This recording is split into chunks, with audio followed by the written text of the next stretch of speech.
السلام عليكم ورحمة الله وبركاته.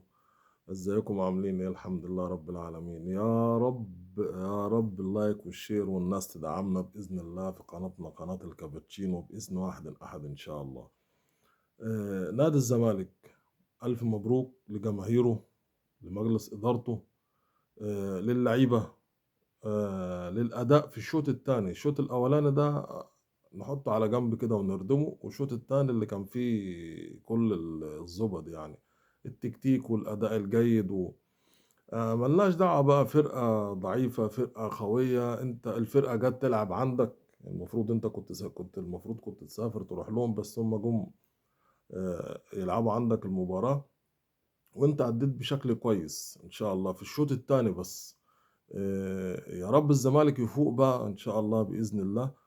الشوط الثاني اداء حسام اشرف، يعني التحركين بتوعه، يعني لو شفنا الهدف الاولاني ان هو نزل لتحت شويه، يعني الكوره يعني ما بين السردباك والحارس المرمى لبسوا في بعض، وهو نزل لتحت شويه على اساس ياخد الكوره الثانيه، وسبحان الله الكرة التانية جات له حطها هدف. والهدف التاني التحرك بتاعه ممتاز جدا جدا جدا. نيجي للهدف اللي دخل في نادي الزمالك، هدف من الأول، يعني اتلعبت تحت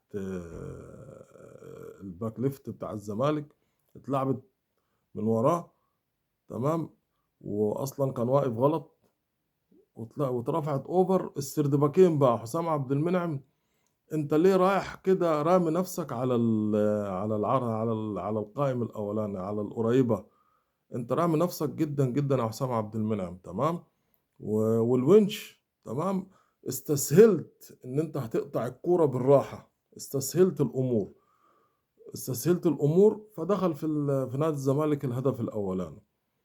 المصري باذن الله في اخر مباراه ان شاء الله ربنا يوفقهم ان شاء الله ويصعدوا ان شاء الله باذن الله. هو بس يعني المصري عايز له بونت تقريبا، هو كده كده بقى 7 بونت، والزمالك 11 بونت. بالتوفيق ان شاء الله للزمالك ان شاء الله باذن الله، وللمصري ان شاء الله. والف الف مبروك كمان ان شاء الله لنادي بيراميدز، يعني الصعود بتاعه الف الف مبروك. وفي مباريات بقى خروج المغلوب بقى ان شاء الله في دوري ابطال افريقيا والكونفدراليه الافريقيه. آه، في شغل كتير لازم يتعمل في ال4 فرق، في شغل كتير لازم يتعمل في ال4 فرق دفاعيا اولا، تمام، من يعني هات من نص الملعب وخط الظهر. دفاعيا اولا ونص الملعب وخط الظهر لازم يكون في تركيز عالي جدا جدا جدا في خروج المغلوب. وربنا يوفق الجميع إن شاء الله. والسلام عليكم ورحمة الله وبركاته.